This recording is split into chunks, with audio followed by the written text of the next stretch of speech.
حسابگری الهی غیر از حسابگری مادی.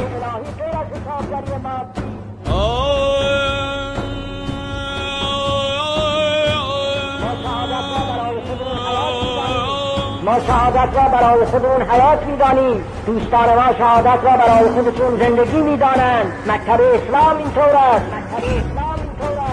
این مکتب اسلام است که شهادت را زندگی می‌داند. اون روزها